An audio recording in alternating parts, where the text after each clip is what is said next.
The ERC20 token standard.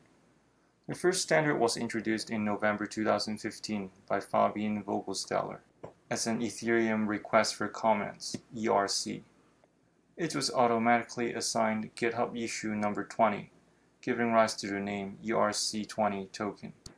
The vast majority of tokens are currently based on the ERC20 standard.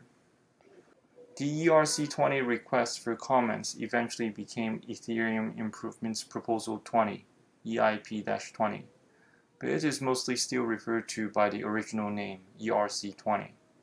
ERC20 is a standard for fungible tokens, meaning that different units of an ERC20 token are interchangeable and have no unique properties. The ERC20 standard defines a common interface for contracts implementing a token, such that any compatible token can be accessed and used in the same way.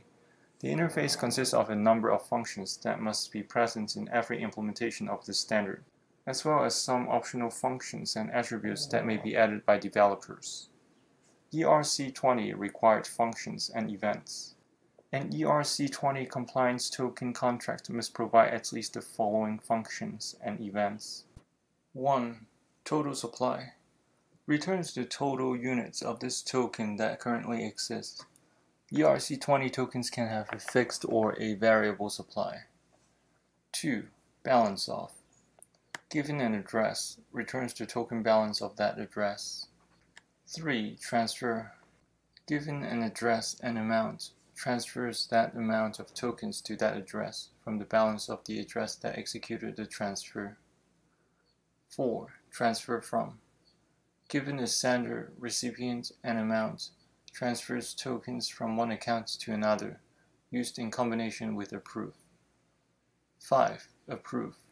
Given a recipient address and amount, authorizes that address to execute several transfers up to that amount from the account that issued the approval. 6. Allowance.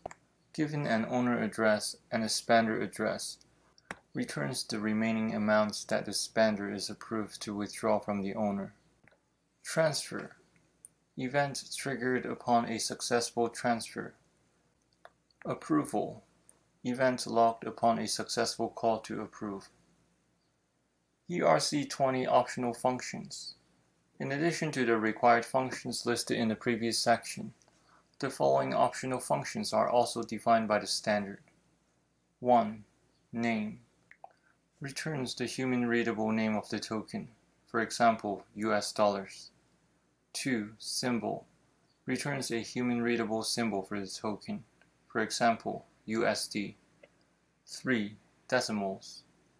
Returns the number of decimals used to divide token amounts. For example, if decimals is 2, then the token amount is divided by 100 to get its user representation. The ERC20 interface defined in Solidity. Here's what an ERC20 interface specification looks like in Solidity. Contract ERC20, open brace. Function, total supply with no parameter. Constant, returns. Uint the total supply. Function, balance off with one parameter. Address underscore owner. Constant, returns uint balance. Function, transfer with two parameters. Address underscore to and uint underscore value. Returns Boolean success. Function, transfer from with three parameters. Address underscore from, address underscore to, uint underscore value. Returns Boolean success.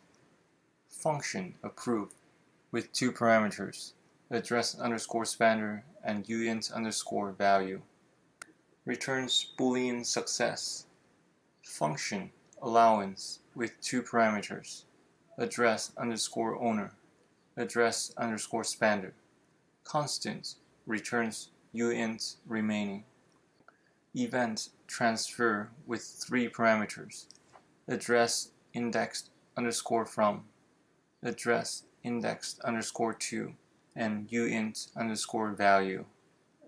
Event approval with three parameters, address indexed underscore owner, address indexed underscore spender, uint underscore value, close brace.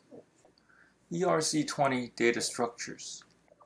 If you examine any ERC20 implementation, you will see that it contains two data structures, one to track balances and one to track allowances. In Solidity, they are implemented with a data mapping. The first data mapping implements an internal table of token balances by owner. This allows the token contract to keep track of who owns the tokens. Each transfer is a deduction from one balance and an addition to another balance. Mapping from address to uint256 balances. The second data structure is a data mapping of allowances, as we will see in the next section. With ERC20 tokens, an owner of a token can delegate authority to a spender, allowing them to spend a specific amount, allowance, from the owner's balance. The ERC20 contract keeps track of the allowances with a two-dimensional mapping, with the primary key being the address of the token owner, mapping to a spender address and an allowance amount. Mapping from address to mapping of address to uint256. Public allowed.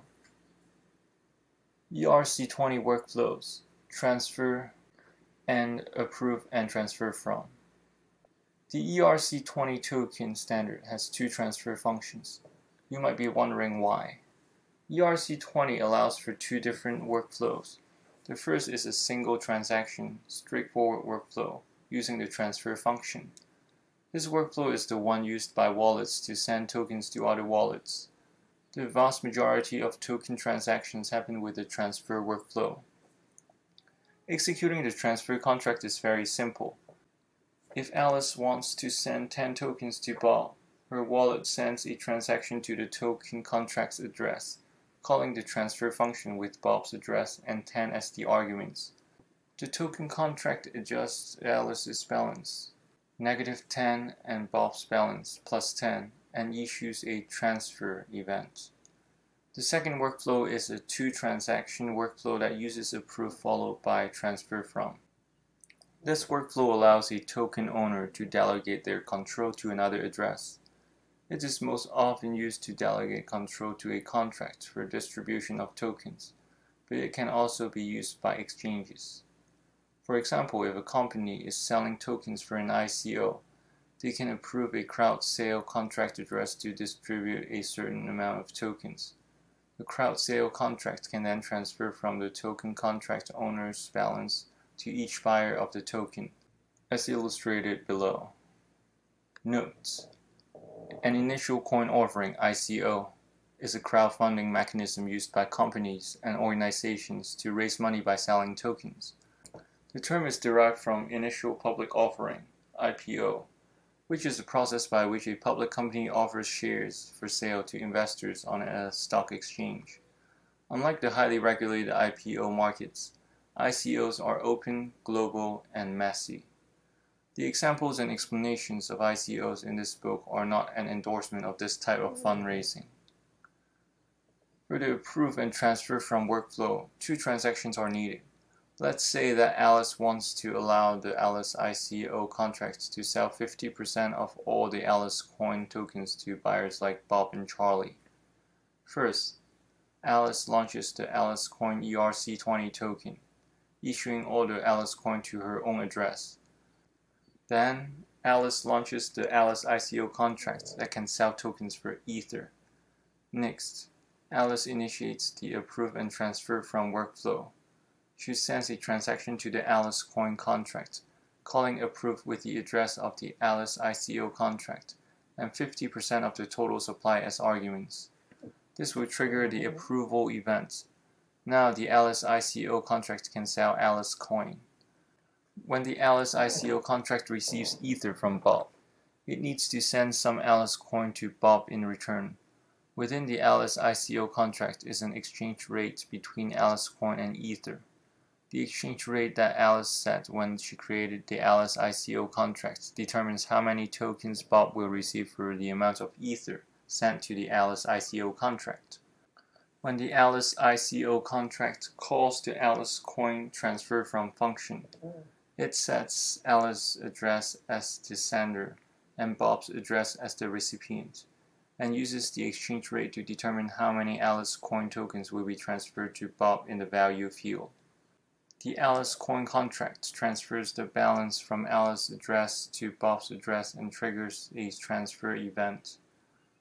The Alice ICO contract can call transfer from an unlimited number of times, as long as it doesn't exceed the approval limit Alice set.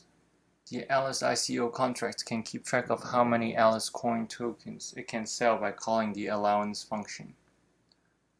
ERC20 implementations.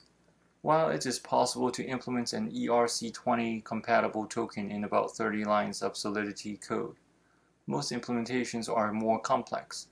This is to account for potential security vulnerabilities. There are two implementations mentioned in the EIP20 standard. 1.